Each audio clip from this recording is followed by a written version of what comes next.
Hello my dear students. Last ക്ലാസ്സിൽ Wheatstone's bridge എന്ന കൺസെപ്റ്റാണ് നമ്മൾ പറഞ്ഞു നിർത്തിയത്. വീസ്റ്റൺസ് ബ്രിഡ്ജ് എടുക്കുമ്പോൾ തന്നെ വീസ്റ്റൺസ് ബ്രിഡ്ജിന്റെ കൺസെപ്റ്റ് എക്സ്റ്റെൻഡ് ചെയ്തിട്ട് ഒരുപാട് തരം ഡിഫറെൻറ്റ് ടൈപ്സ് ഓഫ് ക്വസ്റ്റ്യൻസ് അതിൽ ചോദിക്കാൻ ചാൻസ് ഉണ്ട്, നമ്മൾ ഓൾറെഡി പറഞ്ഞതാണ്. അതിൽ കോമ്പിനേഷൻ ഓഫ് റെസിസ്റ്റൻസിൽ എങ്ങനെയാണ് വീസ്റ്റൺസിന്റെ കൺസെപ്റ്റ് ബേസ്ഡ് ക്വസ്റ്റ്യൻസ് വരിക എന്നാണ് ഇന്ന് നമ്മൾ ഡിസ്കസ് ചെയ്യാൻ പോകുന്നത്. അപ്പോൾ എഫക്റ്റീവ് റെസിസ്റ്റൻസ് എന്നൊരു ക്വസ്റ്റ്യൻ നമുക്കറിയാം, വളരെ ഇമ്പോർട്ടൻ്റ് ആയ ഒരു ക്വസ്റ്റ്യൻ ആണ് കറണ്ട് ഇലക്ട്രിസിറ്റിയിൽ. അപ്പോൾ എഫക്റ്റീവ് റെസിസ്റ്റൻസിൽ series combination, parallel combination equations ഒക്കെ നമ്മൾ പഠിച്ചു കഴിഞ്ഞതാണ്. അപ്പോൾ ആ സീരീസ് കോമ്പിനേഷൻ, പാരലൽ കോമ്പിനേഷൻസ് എല്ലാം കൂടി ഒരു സർക്യൂട്ട് ഒരുമിച്ച് വരുമ്പോൾ, അതും വീസ്റ്റൺസിന്റെ ആപ്ലിക്കേഷൻ ആയിട്ട് വരുമ്പോൾ എങ്ങനെയാണ് ചെയ്യേണ്ടത് എന്നതിനെ കുറിച്ചാണ് ഇന്നത്തെ വീഡിയോ ഡിസ്കസ് ചെയ്യുന്നത്. സോ ഇന്നത്തെ topic problems on Wheatstone's bridge. So we have a bridge. നമുക്കതറിയാം, കാണുമ്പോൾ തന്നെ അറിയാം വീസ്റ്റൺസ് ബ്രിഡ്ജ് ആണ്. നമ്മൾ വീസ്റ്റൺസ് ബ്രിഡ്ജിന്റെ ഡെറിവേഷൻസ് ഡിസ്കസ് ചെയ്യുമ്പോൾ നമ്മൾ വരച്ചൊരു സർക്യൂട്ടാണത്, വീസ്റ്റൺസ് ബ്രിഡ്ജ് ആണ്. അപ്പോൾ അത് ഡിഫറൻസ് എന്ന് പറയുന്നത് ബി ഡിക്ക് അക്രോസ് നമ്മൾ ഗാലനോമീറ്റർ ആണ് വരച്ചിട്ടുണ്ടായിരുന്നത്. ഇവിടെ അതിന് പകരം റെസിസ്റ്റൻസ് ആണ് വരച്ചിരിക്കുന്നത്. അപ്പോൾ ആ സ്ട്രക്ചറും അതിന്റെ റെസിസ്റ്റൻസ് ഒക്കെ കാണുമ്പോൾ തന്നെ നമുക്കറിയാം ഇത് വീസ്റ്റൺസ് ബ്രിഡ്ജ് ആണെന്ന്.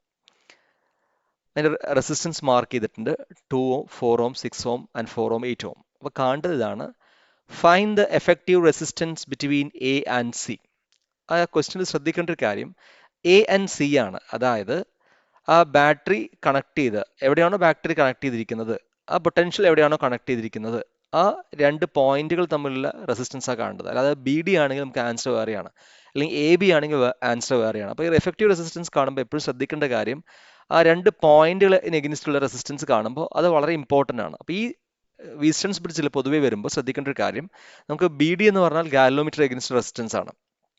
എ സി എന്ന് പറയുമ്പോൾ ആ ടോട്ടൽ സർക്യൂട്ട്, അതായത് നമ്മൾ ബാറ്ററി എങ്ങനെയാണോ കൊടുക്കുന്നത്, ആ ബാറ്ററി കൊടുക്കുന്ന ആ ടെർമിനലാണ് എ സി എന്ന പോയിന്റ്. അപ്പോൾ എ സി എന്ന പോയിന്റിലാണ്, സി എന്ന പോയിന്റിൽ നെഗറ്റീവ് പൊട്ടൻഷ്യൽ കൊടുത്തു, എ എന്ന പോയിന്റിൽ പോസിറ്റീവ് പൊട്ടൻഷ്യൽ കൊടുക്കുകയാണ്. അപ്പോൾ ആ രണ്ട് പോയിന്റിന്റെ ഇടയിലുള്ള റെസിസ്റ്റൻസിനാണ് നമുക്ക് കാണേണ്ടത്. അതായത് ഇതിൽ മൊത്തം 5 റെസിസ്റ്റൻസ് ഉണ്ട്. അപ്പോൾ 5 റെസിസ്റ്റൻസ് കൂടി ഈ സർക്യൂട്ടിൽ എന്താണ് എഫക്റ്റീവ് റെസിസ്റ്റൻസ്. അപ്പോൾ പൊതുവെ ഇതിൽ എഫക്റ്റീവ് റെസിസ്റ്റൻസ് ക്വസ്റ്റ്യൻ ചോദിക്കാം, അല്ലെങ്കിൽ വാട്ട് ഈസ് കറണ്ട് എന്ന് ചോദിക്കാം. അപ്പോൾ അങ്ങനെയൊക്കെ ചോദിക്കാം. അപ്പോൾ എന്താണെങ്കിലും ആ വീസ്റ്റൺസിന്റെ ആപ്ലിക്കേഷൻ ചെയ്തിട്ട് സർക്യൂട്ട് സോൾവ് ചെയ്തിട്ടാണ് നമുക്ക് ആൻസർ പ്രൊസീഡ് ചെയ്യാൻ പറ്റുള്ളൂ.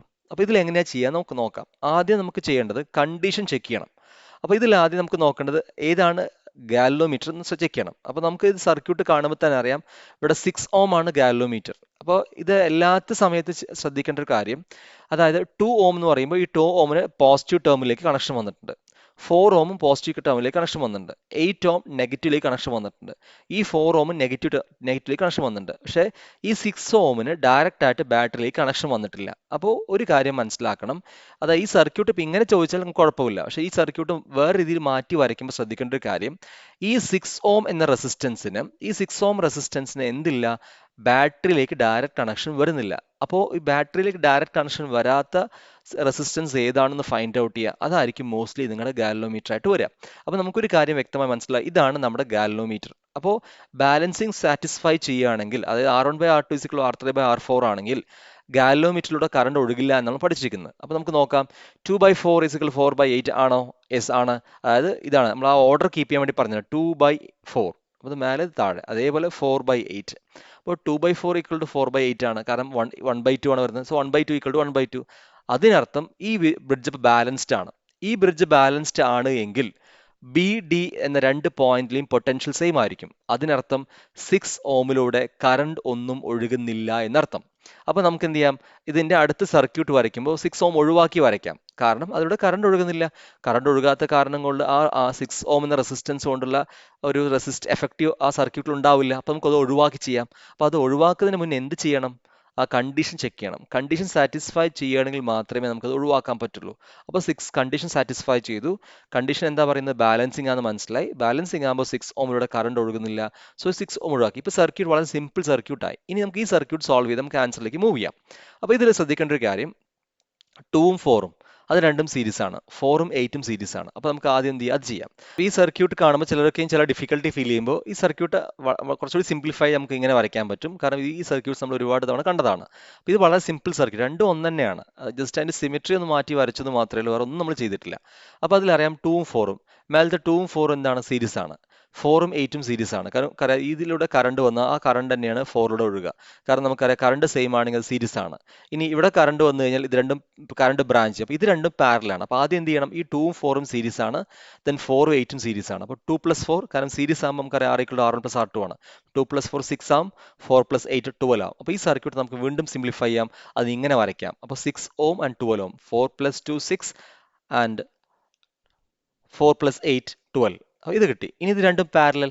സോ എഫക്റ്റീവ് റെസിസ്റ്റൻസ് കാണുന്ന ഇക്വേഷൻ നമുക്കറിയാം 1/R = 1/6 + 1/12, that is equal to 1/R = 3/12. ഇപ്പോൾ 1/R ആണ് എപ്പോഴും എടുക്കാൻ ഓർമ്മ വേണം, തിരിച്ചെടുക്കണം. R എടുക്കുമ്പോൾ 12/3 ആവും. So R = 12/3, that is equal to 4 ohm. അപ്പോൾ ഇങ്ങനെയാണ് ഈ സർക്യൂട്ട് സോൾവ് ചെയ്ത് കാണുന്നത്. അപ്പോൾ നമ്മൾ ആദ്യം ചെയ്യേണ്ടത് ബാലൻസിങ് കണ്ടീഷൻ ചെക്ക് ചെയ്യുന്നു.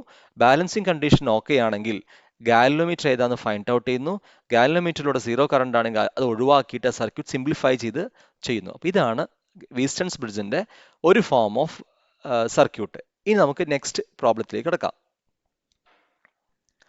Find the effective resistance between A and C. നമ്മൾ എന്തുകൊണ്ട് ഒരേ ടൈപ്പ് ഓഫ് പ്രോബ്ലം ചെയ്യുന്നത് വെച്ച് കഴിഞ്ഞാൽ അപ്പോൾ നിങ്ങൾക്ക് ആ സർക്യൂട്ട്സ് മാറുന്നതേ ഉള്ളൂ. അപ്പോൾ പ്രോബ്ലംസ് നിങ്ങൾക്ക് കണക്ട് ചെയ്യാൻ എളുപ്പമാണ്, അതുകൊണ്ടാണ് അങ്ങനെ ചെയ്യാനുള്ള കാരണം. അപ്പോൾ ഇതും ഒരു വീസ്റ്റൺസ് ബ്രിഡ്ജ് ആണ്. ആ ബിയും ഡി എന്ന പോയിന്റ് ഒന്ന് ബി എന്ന പോയിന്റ് മേലേക്കും ഡി എന്ന പോയിന്റ് താഴേക്കും വലിക്കുകയാണെങ്കിൽ നമ്മുടെ വീസ്റ്റൺസ് ബ്രിഡ്ജിന്റെ ഫോമിൽ തന്നെ ആവും.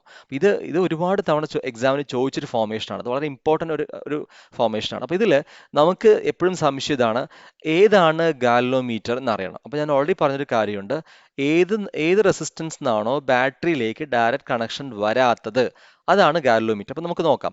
ഹിയർ ഫസ്റ്റ് 1 ohm നമുക്ക് ഡയറക്റ്റ് ആയിട്ട് പോസിറ്റീവിലേക്ക് വരുന്നുണ്ട്. ദെൻ 2 ohm അതും പോസിറ്റീവിലേക്ക് വരുന്നുണ്ട്. ദെൻ ഈ 2 ohm അതും നെഗറ്റീവിലേക്ക് വരുന്നുണ്ട്. ദെൻ 4 ohm അത് നെഗറ്റീവിലേക്ക് വരുന്നുണ്ട്. പക്ഷേ 5 ohm റെസിസ്റ്റൻസ് ഡയറക്റ്റ് ആയിട്ട് എന്ത് ചെയ്യുന്നില്ല, വരുന്നില്ല. അല്ലെങ്കിൽ വേറൊരു മെത്തേഡിൽ നമുക്ക് കണ്ടുപിടിക്കാം. ആ ഗാലനോമീറ്റർ എന്ന് പറയുന്നത് ബാക്കി എല്ലാ റെസിസ്റ്റൻസിലേക്ക് കണക്ഷൻ ഉണ്ടാവും. നോക്കൂ, ഇതിൽ 5-ന് 4ലേക്ക് കണക്ഷൻ ഉണ്ട്, 5-ന് 2ലേക്ക് കണക്ഷൻ ഉണ്ട്, 5-ന് 1ലേക്ക് കണക്ഷൻ ഉണ്ട്, 5-ന് 2ലേക്ക് കണക്ഷൻ. അപ്പോൾ രണ്ട് മെത്തേഡിൽ കണ്ടുപിടിക്കാം. ഒന്ന് ബാറ്ററിയിലേക്ക് കണക്ഷൻ വരുന്നില്ല, രണ്ടാമത്തത് ബാക്കിയുള്ള റിമൈനിങ് റെസിസ്റ്റൻസിലേക്ക് ഇതിൻ്റെ 5 ohm കണക്ഷൻ പോകും. അപ്പോൾ ഇതിൽ നമുക്കൊരു കാര്യം വ്യക്തമായി മനസ്സിലായി, 5 ohm ആണ് നമ്മുടെ ഗാലനോമീറ്റർ. അപ്പോൾ നമുക്ക് ഇനി കണ്ടീഷൻ നോക്കാം. ഇത് 1, ഇത് താഴെ 2, ഇവിടെ 2, 4. അപ്പോൾ കണ്ടീഷൻ ഇതാണ്, 2/1 = 4/2. അപ്പോൾ നമ്മളിപ്പോൾ തിരിച്ച് നമ്മൾ എടുക്കുന്നത് ഓരോ മെത്തേഡ് ചെയ്യാം. കാരണം 1/2 = 2/4 എടുക്കാം. ഇവിടെ നമ്മൾ ചെയ്തിരിക്കുന്നത് 2/1. അപ്പോൾ 2/1 എടുക്കുമ്പോൾ എന്താണ്, ഇവിടെ താഴത്തിൽ ആദ്യം എഴുതിയിരിക്കുന്നത്, അപ്പോൾ ഇവിടെ താഴത്ത് ആദ്യം എഴുതണം. ക്ലിയർ? അല്ലെങ്കിൽ തിരിച്ചു എഴുതാം കേട്ടോ. 1/2 = 2/4. അപ്പോൾ നമുക്കറിയാം ഇത് 2 = 2 ആണ്. അപ്പോൾ ബാലൻസിങ് കണ്ടീഷൻ സാറ്റിസ്ഫൈ ചെയ്തു. അപ്പോൾ ഇവിടെ നമ്മൾ തിരിച്ചെടുക്കാൻ കാരണം നമുക്കറിയാം R1/R2 = R3/R4. നമുക്ക് R1/R3 = R2/R4 അല്ലെങ്കിൽ R2/R1 = R4/R3 അങ്ങനെയൊക്കെ എഴുതാൻ പറ്റുന്ന ഓൾറെഡി പറഞ്ഞൊരു കേസാണ്. അപ്പോൾ അത് നിങ്ങൾ ഒന്നുകൂടി നിങ്ങൾക്ക് അത് മനസ്സിലാവാൻ വേണ്ടിയാണ് ഇവിടെ തിരിച്ചെടുക്കാനുള്ള കാരണം. അപ്പോൾ ഇവിടെ ഒരു കാര്യം വ്യക്തമായി മനസ്സിലായി, ഈ ബ്രിഡ്ജും ബാലൻസ്ഡ് ആണ്. അപ്പോൾ ഈ ബ്രിഡ്ജ് ബാലൻസ്ഡ് ആണെങ്കിൽ 5 ohmലൂടെ കറണ്ട് ഒന്നും ഒഴുകുന്നില്ല എന്ന് മനസ്സിലായി. അപ്പോൾ നമുക്ക് ഈ സർക്യൂട്ട് നമുക്ക് എന്ത് ചെയ്യാം, ഇങ്ങനെ സിംപ്ലിഫൈ ചെയ്ത് വരയ്ക്കാം. എങ്ങനെ, ഈ 1ഉം 2ഉം 1, 2 എന്ന് പറയുമ്പോൾ ഇത് ഒഴിവാക്കി കഴിഞ്ഞാൽ 1 ഇങ്ങനെ വരുമ്പോൾ ആ 2ന് കുറച്ച് താഴേക്ക് വരച്ചാലും കുഴപ്പമില്ല. 1, 2 and 2, 4. അപ്പോൾ ഈ സർക്യൂട്ടിൽ 5 ohm ഒഴിവാക്കിയാൽ ആ സർക്യൂട്ട് ഇങ്ങനെ സിംപ്ലിഫൈ ചെയ്ത് വന്നു. അപ്പോൾ ഇനി നമുക്ക് എളുപ്പമാണ്, കാരണം 1ഉം 2ഉം സീരീസ് ആണ്, 2ഉം 4ഉം സീരീസ് ആണ്. അപ്പോൾ നമുക്ക് ഈ സർക്യൂട്ട്സ് നമുക്ക് എന്ത് ചെയ്യാം, 1 + 2 3 and 2 + 4 6. കാരണം സീരീസ് ആകുമ്പോൾ ആഡ് ചെയ്യാൻ വേണ്ടത് R = R1 + R2. സോ 1 + 2 3 ആയി, ദെൻ 2 + 4 6. ഇനി ഇത് രണ്ടും പാരലാണ്. പാരലാന്ന് മനസ്സിലാകാൻ കാരണം എന്താണ്, കറണ്ട് ഇവിടെ വന്നു കഴിഞ്ഞാൽ കറണ്ട് ബ്രാഞ്ച് ചെയ്യും, ഡിഫറെന്റ് കറണ്ട്സ് ആണ്. ഡിഫറെന്റ് കറണ്ട് ആകുമ്പോൾ പാരലാണ്. So 1/R = 1/3 + 1/6. So 1/R = 3/6. So R = 6/3 and R = 2 ohm. അപ്പോൾ ഇത് ശ്രദ്ധിക്കേണ്ട ഒരു കാര്യം, ഇതും വീസ്റ്റൺസ് ബ്രിഡ്ജ് ആണ്. അപ്പോൾ ഈ ഒരു വീസ്റ്റൺസ് ഫോർമേഷൻ നോക്കണം, different form of Wheatstone's bridge. ഇങ്ങനെയൊക്കെ ഡിഫറെന്റ് സ്ട്രക്ചേഴ്സിൽ ഇത് വരയ്ക്കാൻ കഴിയും. അതാണ് അതിൽ ശ്രദ്ധിക്കേണ്ട കാര്യം. പിന്നെ കണ്ടീഷൻ എടുക്കുമ്പോൾ ഏതാണ് ഗാലനോമീറ്റർ, ഏതാണ് ഒഴിവാക്കേണ്ടത് എന്നുള്ള കാര്യങ്ങളും ഇതിൽ നോക്കണം. ഇനി next circuit, find the effective resistance between A and C. അപ്പോൾ ഇവിടെയും ശ്രദ്ധിക്കണം, ഇതും വീസ്റ്റൺസ് ബ്രിഡ്ജ് ആണ്. ആ എ എന്ന പോയിന്റിന് എടുത്തിട്ട് ജസ്റ്റ് ഒന്ന് അൺഫോൾഡ് ചെയ്ത് കഴിഞ്ഞാൽ, അതായത് എ എന്ന പോയിന്റിന് എടുത്ത് നമ്മൾ ഇത് ഇങ്ങോട്ട് വരച്ചു കഴിഞ്ഞാൽ ഇത് വീസ്റ്റൺസ് ബ്രിഡ്ജ് ആയിട്ട് നമുക്ക് തോന്നാം. ഇത് വീസ്റ്റൺസ് ബ്രിഡ്ജ് ആണ്. അപ്പോൾ വീസ്റ്റൺസിന് വേറൊരു ഫോർമേഷൻ ആണ്. അപ്പോൾ ഇവിടെ നമുക്ക് നോക്കാം, അതായത് ഏത് റെസിസ്റ്റൻസിലാണ് ബാറ്ററിന് എ സി. അപ്പോൾ ഇവിടെയാണ് ബാറ്ററി നമ്മൾ കണക്ട് ചെയ്തെന്ന് വിചാരിക്കുക. അപ്പോൾ ബാറ്ററിയോടെ കണക്ട് ചെയ്തു, പോസിറ്റീവ് ഇതിനും കിട്ടി, ഇതിനും കിട്ടി, നെഗറ്റീവ് ഇതിനും കിട്ടി, ഇതിനും കിട്ടി. ഈ റെസിസ്റ്റൻസിന് ഡയറക്റ്റ് കണക്ഷൻ വരുന്നില്ല. അപ്പോൾ ഒരു കാര്യം വ്യക്തമായി മനസ്സിലാക്കി, ഒഴിവാക്കേണ്ട റെസിസ്റ്റൻസ് എന്ന് പറയുന്നത് ഇതാണ്. അപ്പോൾ ഗാലനോമീറ്റർ. ഇനി നമുക്ക് എന്ത് ചെയ്യാം, കണ്ടീഷൻ ചെക്ക് ചെയ്യാം. ഇവിടെ എളുപ്പമാണ് കണ്ടീഷൻ ചെക്ക് ചെയ്യാം, കാരണം R/R എങ്ങനെ എടുത്താലും ശരിയാണ്. അപ്പോൾ നമുക്ക് ഇത് എന്ത് ചെയ്യാം, ഇങ്ങനെ ഇക്വാലൻ്റായി വരയ്ക്കാം. സോ ഇതിൽ നമുക്ക് ഇതാണ് R. അപ്പോൾ നമുക്കറിയാം ഈ R സീരീസ് ആണ്, ഇവിടെ R സീരീസ് ആണ്. സോ ഇത് ഇങ്ങനെയാവും 2R ആവും, ദെൻ 2R പാരലൽ ആണ്. So 1/R is equal to 1/2R plus 1/2R. So equation become 1/R equal to R. So R is equal to R. അപ്പോൾ ഇതിൽ ഒരു കാര്യം കൂടി മനസ്സിലാവണം നമുക്ക്. അപ്പോൾ അതായത് വിസ്റ്റൺസ് ബ്രിഡ്ജിന് ഇങ്ങനെയും വരയ്ക്കാമെന്നൊരു കാര്യം മനസ്സിലായി. അതിലുപരി വീസ്റ്റൺസ് ബ്രിഡ്ജിൽ എല്ലാ റെസിസ്റ്റൻസും സെയിം ആണെങ്കിൽ എഫക്റ്റീവ് അത് തന്നെയായിരിക്കും. ഫോർ എക്സാമ്പിൾ എല്ലാം 2 ഓം ആണ്, അപ്പോൾ എഫക്റ്റീവ് 2 ആയിരിക്കും. എല്ലാം 4 ആണ്, അപ്പോൾ എഫക്റ്റീവ് 4 ആണ്. അപ്പോൾ MCQ ടൈപ്പ് ക്വസ്റ്റൻസ് ഒക്കെ നമുക്ക് കണ്ണുടച്ചാൽ നമുക്ക് ആൻസർ ചെയ്യാൻ പറ്റും. ഇതിൽ വേറെ ശ്രദ്ധിക്കേണ്ട കാര്യം, ഇനി റെസിസ്റ്റൻസ് ഈ ഗാലോമീറ്റർ റെസിസ്റ്റൻസ് 4 ആയിക്കോട്ടെ 5 ആയിക്കോട്ടെ 6 ആയിക്കോട്ടെ അത് ശ്രദ്ധിക്കേണ്ട ആവശ്യമില്ല, കാരണം അത് എടുക്കുന്നില്ലല്ലോ. ബാക്കി റിമൈനിങ് റെസിസ്റ്റൻസ് നമ്മൾ ആലോചിച്ചാൽ മതി. ഫോർ എക്സാമ്പിൾ ചിലപ്പോൾ സംശയം വരും, 2 ഇവിടെ 6 ആണ്, അപ്പോൾ ആൻസർ എന്തായിരിക്കും, എന്നാലും 2 ആയിരിക്കും, കാരണം ഇതിലൂടെ കറണ്ട് ഒഴുകുന്നില്ല, അപ്പോൾ നമ്മൾ എടുക്കുന്നില്ല അത്. അപ്പോൾ എപ്പോഴും മനസ്സിലാക്കേണ്ട ഒരു കാര്യം എന്താണ്, ഈ എഫക്റ്റീവ് റെസിസ്റ്റൻസ് കാണുമ്പോൾ എല്ലാ റെസിസ്റ്റൻസിന്റെ വാല്യൂ സെയിം ആണെങ്കിൽ എഫക്റ്റീവും അത് തന്നെയായിരിക്കും എന്നുള്ള കാര്യം കൂടി ഈ സമയത്ത് ഓർത്തിരിക്കുക. അതുപോലെ തന്നെ വേറെ കാര്യം ശ്രദ്ധിക്കേണ്ട കാര്യം, ഇവിടെ നമ്മൾ ഒരു റെസിസ്റ്റൻസേ വരച്ചുള്ളൂ, ആണ് ഈ സർക്യൂട്ട് നമുക്ക് റീഡ്രോ ചെയ്യാം. ഇവിടെ 2 റെസിസ്റ്റൻസ് വരയ്ക്കാം, ഇവിടെ 2 റെസിസ്റ്റൻസ് വരയ്ക്കാം, ഇവിടെ 2 റെസിസ്റ്റൻസ് വരയ്ക്കാം, ഇവിടെ 2 റെസിസ്റ്റൻസ് വരയ്ക്കാം. അങ്ങനെ ഡിഫറെൻറ്റ് സ്ട്രക്ചറിൽ വീസ്റ്റൻസ് വരയ്ക്കാൻ പറ്റും. അപ്പോൾ ഓരോരുത്തരുടെ ക്രിയേറ്റിവിറ്റി അനുസരിച്ച് നമുക്ക് എന്ത് ചെയ്യാം, വീസ്റ്റൻസ് വരയ്ക്കാൻ പറ്റും. പക്ഷെ ഇതിന് മുന്നേ പ്രീവിയസ് ഡിസ്കസ് ചെയ്ത സർക്യൂട്ടും ഇതുമാണ് കൂടുതൽ തവണ എക്സാമിന് ചോദിച്ച് കണ്ടിരിക്കുന്നത്. അപ്പോൾ ഈ 2 സർക്യൂട്ട്സ് എന്ത് ചെയ്യുക, കൂടുതൽ ശ്രദ്ധിച്ച് പഠിക്കാൻ ശ്രദ്ധിക്കുക വീസ്റ്റൻസിന്റെ ഫോർമേഷനിൽ. So next one, find out the magnitude of resistance X in the circuit when no current flow through the 5 ohm resistor. അപ്പോൾ നമ്മൾ ഇതുപോലെ ചെയ്ത് തന്നെയാണ്, പക്ഷേ ക്വസ്റ്റ്യൻ ചെറിയൊരു മാറ്റം വരുത്തി. എന്താണ്, ഓൾറെഡി പറഞ്ഞു there is no current flow through the 5 ohm. 5 ഓമിലൂടെ current ഒഴുകുന്നില്ല, ദാറ്റ് മീൻസ് ഇത് ബാലൻസിങ് ആണ്. അങ്ങനെയാണെങ്കിൽ എക്സിന്റെ വാല്യൂ എന്താണ്? അപ്പോൾ നമുക്കിതിൽ ഗാലോമീറ്റർ ഓൾറെഡി അറിയാം 5 ആണെന്ന് അറിയാം. അപ്പോൾ സിംപ്ലി കണ്ടീഷൻ എഴുതിയാൽ മാത്രം മതി. വേറൊരു കാര്യം മനസ്സിലാക്കേണ്ടത്, വീസ്റ്റൺസ് ഇങ്ങനെയും വരയ്ക്കാം എന്നൊരു കാര്യമാണ്. അപ്പോൾ 4ാമത്തെ സർക്യൂട്ടാണത്.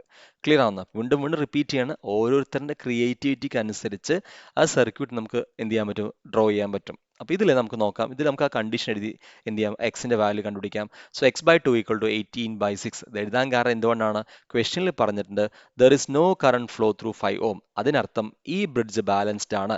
ബാലൻസിങ് ആണ് എങ്കിൽ ആ 5 ഓമിലൂടെ കറണ്ട് ഒഴുകുന്നില്ല എങ്കിൽ അത് എടുക്കേണ്ട ആവശ്യമില്ല. അപ്പോൾ കണ്ടീഷൻ ഇങ്ങനെയാണ്, എക്സ് അത് മേലെയാണ്, ഇത് താഴെ, അപ്പോൾ x/2. അപ്പോൾ ഇതും ഫസ്റ്റ് ഇത് എടുത്തുകൊണ്ട് ഇവിടെയും മേലെ 18/6 അങ്ങനെ എടുത്തു. ഇനി തിരിച്ചു എടുക്കാം, 2/x is equal to 6/18 അങ്ങനെ എടുക്കാം. ഇനി അല്ല x/18 is equal to 2/6 അങ്ങനെ എടുക്കാം.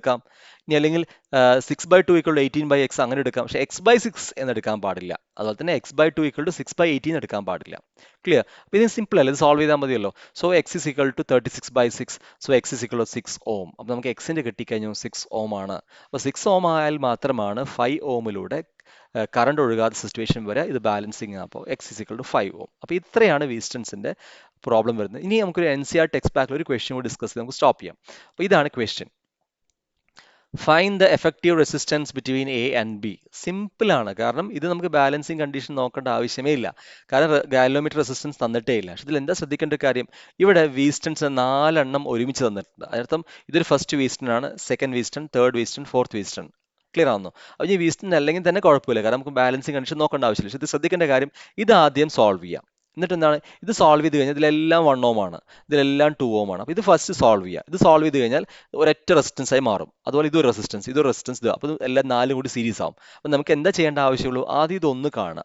ഒന്ന് കണ്ടതിന് ശേഷം 4 കൊണ്ട് മൾട്ടിപ്ലൈ ആൻസർ ആയി കഴിഞ്ഞു. കാരണം എന്താണ്, ഇതിനെല്ലാം സീരീസ് ആയിട്ട് ബാക്കി സിമെട്രിക് സർക്യൂട്ട്സ് വരുന്നത്. ഇതിനുള്ള ലാഡർ സർക്യൂട്ട്സ് എന്നാണ് പൊതുവേ പറയാറ്. അപ്പോൾ പക്ഷേ ഇൻഫിനിറ്റ് ലാഡേഴ്സ് അല്ല, ഇൻഫിനിറ്റ് ലാഡേഴ്സിലെ ക്വസ്റ്റ്യൻസ് ഇതിൽ പൊതുവേ വരാറുണ്ട്.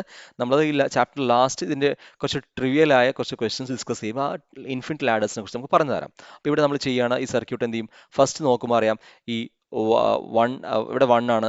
സോ 1 + 1 2 ആയി, then 2 + 2 4 ആയി. അപ്പോൾ ഇത് 2ഉം 4ഉം പാരലാണ്. അപ്പോൾ 2 4 പാരലം 1/2 + 1/4. So it become 3/4. അപ്പോൾ R = 4/3. അപ്പോൾ ഒരു ലാഡറിൻ്റെ ഇതിൽ ഒരൊറ്റ എൻറ്റിറ്റിൻ്റെ റെസിസ്റ്റൻസ് എന്ന് പറയുന്നത് 4/3 ആണ്. അപ്പോൾ അങ്ങനത്തെ എത്ര ഉണ്ട്, 4 ഉണ്ട്. So we can write 4 × 4/3. So answer is 16/3 ഓം. അപ്പോൾ ഇതിൻ്റെ AB തമ്മിലുള്ള എഫക്റ്റീവ് റെസിസ്റ്റൻസ് എന്ന് പറയുന്നത് 16/3 ഓം ആണ്. പക്ഷെ പ്രത്യേകം ശ്രദ്ധിക്കണം, വീസ്റ്റൺസ് ബ്രിഡ്ജിൽ പല മെത്തേഡ്സ് ഓഫ് ക്വസ്റ്റ്യൻസ് വരാറുണ്ട്, പക്ഷേ എഫക്റ്റീവ് ആണ് കൂടുതൽ കണ്ടിരിക്കുന്നത്. അപ്പോൾ അതുകൊണ്ടാണ് എല്ലാ ക്വസ്റ്റ്യൻസിലും എഫക്റ്റീവ് എന്ന് ഡിസ്കസ് ചെയ്യാനുള്ള കാരണം. അപ്പോൾ ഈ ഒരു ഡിസ്കഷനോടുകൂടി റെസിസ്റ്റൻസ് സീരീസ് ആൻഡ് പാരലലിൻ്റെ ഡിസ്കഷൻസ് നമുക്ക് effective combination of series and combination of parallel വളരെ ക്ലിയർ ആയിട്ടാണ്. അതുപോലെ തന്നെ മനസ്സിലാക്കേണ്ട ഒരു കാര്യം, കപ്പാസിറ്റേഴ്സിനും ഈ ഇക്വേഷൻസ് അപ്ലൈ ചെയ്യാൻ പറ്റുമെന്നാണ്. അതായത് ഈ കണ്ടീഷൻ സാറ്റിസ്ഫൈ ചെയ്യുകയാണെങ്കിൽ ഗാലനോമീറ്ററിലൂടെ എന്താണോ കണക്ട് ചെയ്ത് ആ സംഭവം എടുക്കേണ്ട ആവശ്യമില്ല. ഇനി ഫോർ എക്സാമ്പിൾ ഈ റെസിസ്റ്റൻസും കപ്പാസിറ്ററും കൂടി കമ്പൈൻ ചെയ്ത് തരാണ്, അപ്പോൾ ഗാലനോമീറ്ററിന്റെ ഭാഗത്ത് ഒരു കപ്പാസിറ്റർ കണക്ട് ചെയ്തെങ്കിൽ അതിന്റെ ആവശ്യമില്ല. ഇനി എല്ലാ റെസിസ്റ്റൻസും കപ്പാസിറ്റേഴ്സും ഇൻഡക്ടേഴ്സ് ഒക്കെ ആണെങ്കിൽ നമ്മളത് വരും, അതിന്റെ ഇക്വേഷൻസ് ഒക്കെ വേറെയാണ്. അപ്പോൾ നമ്മൾ കമ്മിങ് ചാപ്റ്റേഴ്സിൽ ഡിസ്കസ് ചെയ്യും. അപ്പോൾ ഇതാണ് വീസ്റ്റൺസ് ബ്രിഡ്ജിന്റെ കൺസെപ്റ്റ്. അപ്പോൾ hope this concepts are very clear to you. ഇനി ഇതിൽ കൺസെപ്റ്റിൽ എന്തെങ്കിലും സംശയം ഉണ്ടെങ്കിൽ നിങ്ങൾക്ക് കമന്റ് ബോക്സിൽ കമന്റ് ചെയ്ത് ചോദിക്കാം. അപ്പോൾ thank you for watching. Thank you.